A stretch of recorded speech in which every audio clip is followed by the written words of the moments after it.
Optimalisasi peran PKK dalam pencegahan kekerasan seksual pada anak.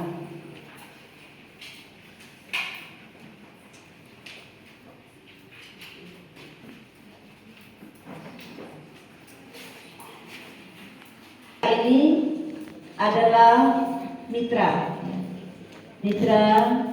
kerja bersama pemerintah dan organisasi kemasyarakatan, di mana fungsi PKK sebagai fasilitator, perencana, pelaksana, pengendali dan penggerak di masing-masing jenjang untuk terlaksananya program PKK. Adapun program PKK ada 10.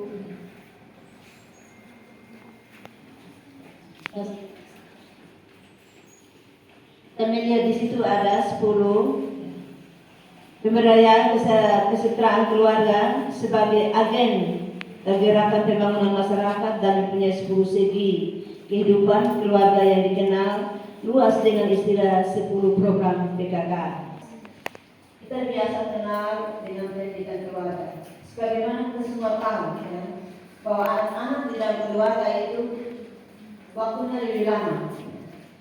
Maka dikatakan pendidikan keluarga paling utama. Karena anak-anak di sekolah hanya 2 jam, ya, berapa jam saja, sedangkan yang paling banyak di rumah. Dan ini peran ibu-ibu di rumah sebagai guru pertama. Kenapa dikatakan guru pertama? Karena dia sebagai pencetak dasar, ya. Kita suka karakter maupun moral anak. Jadi di keluarga itu kalau bagaimana tadi dikatakan anak-anak suka meniru, jadi sebelum meniru. Jadi orang tua wajib beribadah ajak anaknya atau terus ajak dia berdoa bersama-sama tentang keluarga ya. Kemudian di dalam keluarga itu diajarkan ya, bagaimana sopan santun, menghargai orang yang tertua dan seterusnya.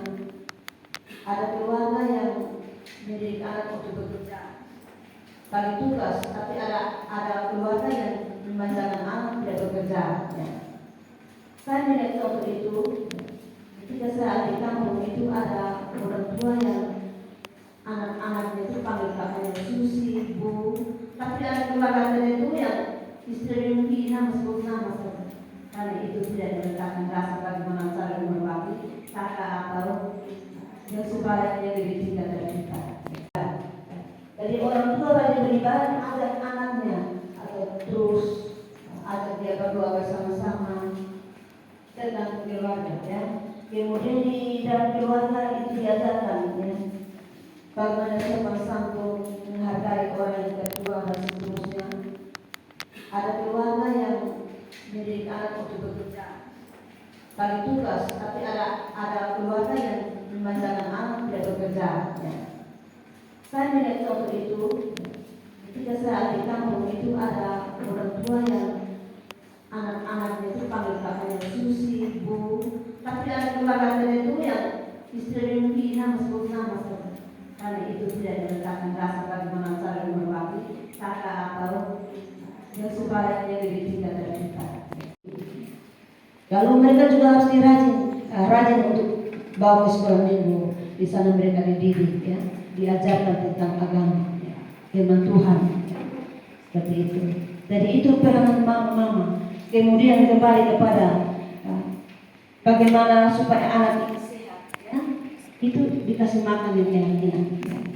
Bergizilah begitu. Itu tergantung ibu yang menjadi guru, mengajarkan dia bagaimana cara makan makanan yang sehat, ya. Jadi mama juga harus ajarkan anak, ingatkan anak, ketika dikasih uang jalan pergi ke sekolah belanja makanan yang sehat. Kalau sesuka baunya anak, ini yang sekarang lepaskan orang tua dikasih uang jajan, tidak diingatkan untuk bagaimana beli mengkonsumsi makanan sehat untuk kesehatan tubuhnya, sehingga anak di sekolah dia makan apa yang sesuai dengan keinginannya, ya, sesuai dengan menu yang tersedia. Nah ini perlu kerjasama orang tua dan peranan guru-guru di sekolah juga, ya. Kemudian ya itu peranan seorang guru. Nah, yang berikut 10 program. Penjabaran dan 10 program PKK unggulan merupakan ciri khas gerakan PKK untuk mencapai visi misinya.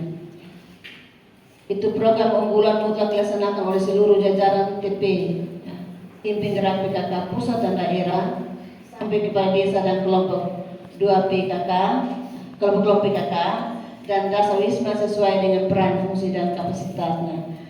Program unggulan ini dikategorikan sebagai program prioritas yang ada di masing-masing Pokja. Jadi 10 program PKK ini akan dibagi dalam 4 Pokja, ya, masing-masing di peranannya. Ya. Jadi mengapa itu dikatakan PKK ini sebagai garda terdepan? Karena dikelola oleh ibu-ibu. Ya. Dikelola oleh ibu-ibu dan tentu peranan ibu-ibu dalam rumah tangga itu akan, ya, maksimal, ya, maksimal untuk dilaksanakan, sehingga dipercayakan bahwa ibu-ibu PKK itu, ya, sebagai garda depan. Dalam pepatah firman Tuhan juga bilang bahwa pergaulan yang buruk itu akan mempengaruhi pergaulan yang baik. Perlu peran orang tua menasihati dan mengingatkan anak di dalam bergaul. Ya. Karakter kita akan menjadi seperti dengan siapa kita bergaul. Ya.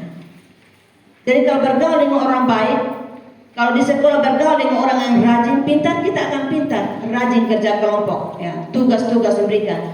Tapi kalau bergaul dengan anak yang malas, pasti sudah nanti esok kalau kita minta di teman-teman, kita nyontek, ya, begitu.